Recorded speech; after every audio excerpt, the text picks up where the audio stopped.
Бисмиллахи рахмани рахим, альхамдулиллахи раббил алямин, вассалату вассаламу аля ашрафил мурсалин, Мухаммадин иль-маб'уфи рахматан лил алямин, ва аля алихи ва асхабихи аджмаин, ва ман таби'ахум би ихсанин иля яумиддин. Глава 3. Начало пророческой миссии.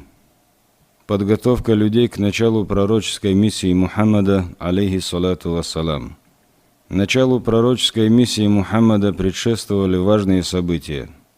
Пророки-предшественники Мухаммада предсказывали его появление. Ибрахим, мир ему, обратился к Всевышнему Аллаху с мольбой о том, чтобы он направил к арабам посланника из их числа. Пророческая миссия Мухаммада стала ответом Всевышнего на мольбу Ибрахима, мир ему. В Коране сказано: Ибрахим сказал: «Господь наш, пошли к ним посланника из них самих, который прочтет им Твои аяты, научит их писанию и мудрости и очистит их. Воистину Ты могущественный, мудрый». В Коране также упоминается, что другие пророки предсказывали пришествие Мухаммада. Всевышний Аллах сказал: «Которые последуют за посланником, неграмотным пророком, запись о котором они найдут в Торе и Евангелии». Иса, мир ему, предрек его пришествие. А вот Иса, сын Марьям, сказал: «О сыны Израиля, я посланник Аллаха к вам, подтверждающий правдивость того, что было в Торе до меня, и чтобы сообщить благую весть о посланнике, который придет после меня, имя которого будет Ахмад». Джинны были лишены возможности подслушивать небесные вести, а кто из них пытался приблизиться к небесам, погибал пораженный небесным огнем. Так они были лишены возможности донести сообщение о появлении пророка предсказателям. Это было необходимо для того, чтобы навсегда отделить пророчество от предсказаний гадателей, которые прибегали к помощи джиннов и шайтанов. Предвестие пророчеству. Поскольку пророческая миссия была великим событием, Всевышний Аллах готовил Мухаммада, алейхи салату вассалам, к ней заранее. Всевышний Аллах пожелал, чтобы его пророк отличался от других приверженцев единобожия из числа его современников, и чтобы заранее было ясно, что Мухаммад избран Всевышним для важной миссии. К предвестиям пророчества можно отнести и правдивые сновидения, которые видел Мухаммад до начала своей пророческой миссии. Все сны, которые он видел, были подобны утренней заре, то есть были вещами и исполнялись.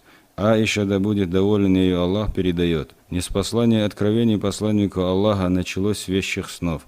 Все сны, которые он видел, были подобны утренней заре».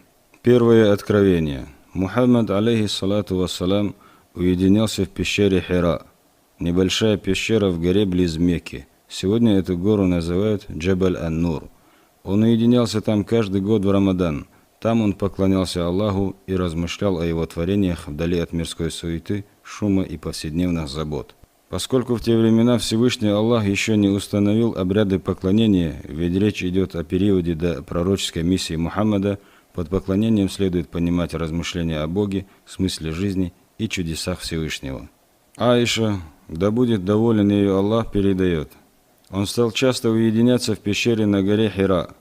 Там он поклонялся Аллаху в течение нескольких ночей, пока у него не возникало желания вернуться к семье.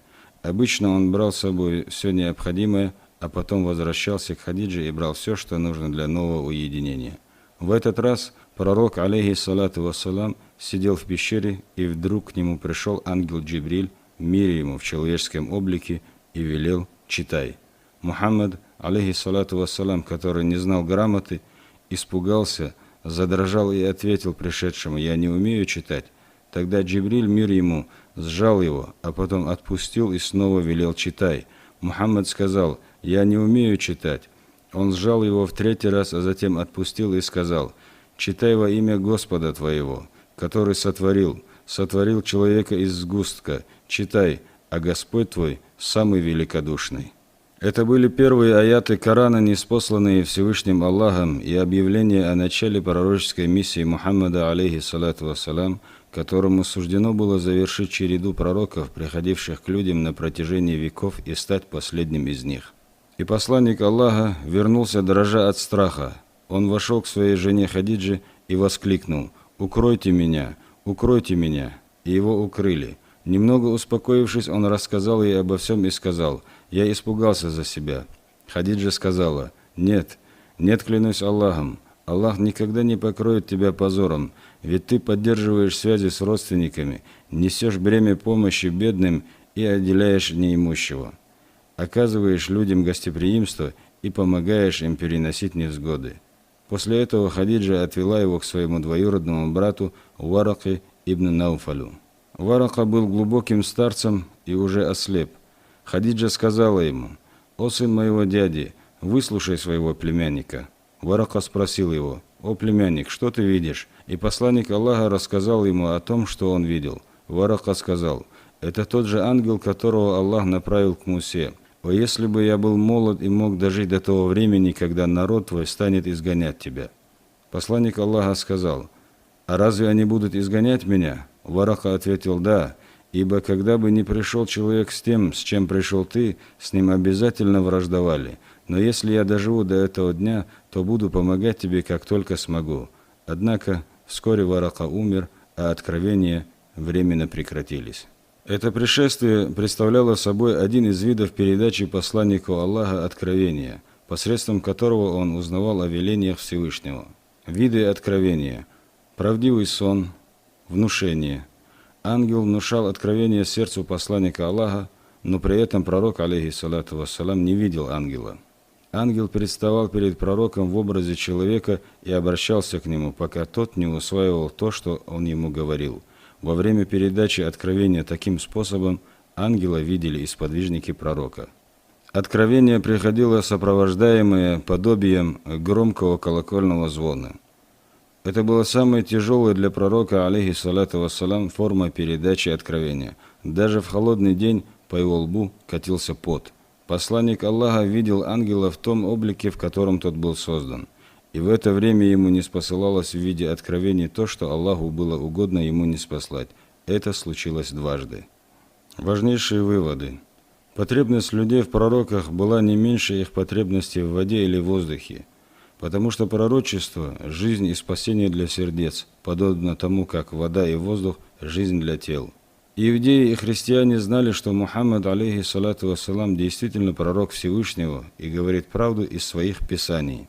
Как сказал Всевышний Аллах о людях Писания, которые последуют за посланником, неграмотным пророком, запись о котором они найдут в Торе и Евангелии.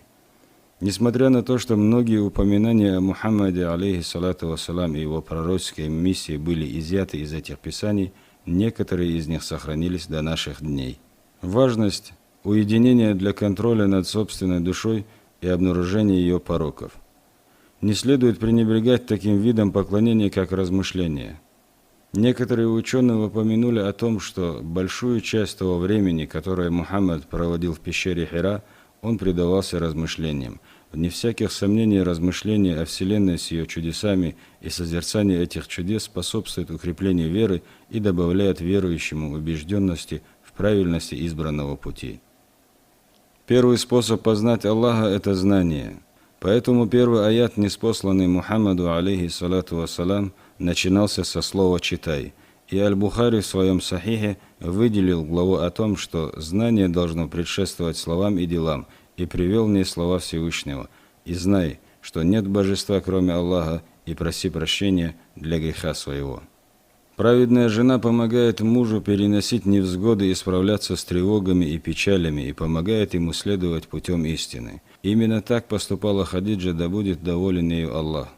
И за ее благородные поступки и поддержку, которую она оказывала посланнику Аллаха, она удостоилась великой чести. Сам Всевышний Аллах передал ей свое приветствие через Джибриля, мир ему. اللهم صل على محمد وعلى آل محمد كما صليت على إبراهيم وعلى آل إبراهيم إنك حميد مجيد اللهم بارك على محمد وعلى آل محمد كما باركت على إبراهيم وعلى آل إبراهيم إنك حميد مجيد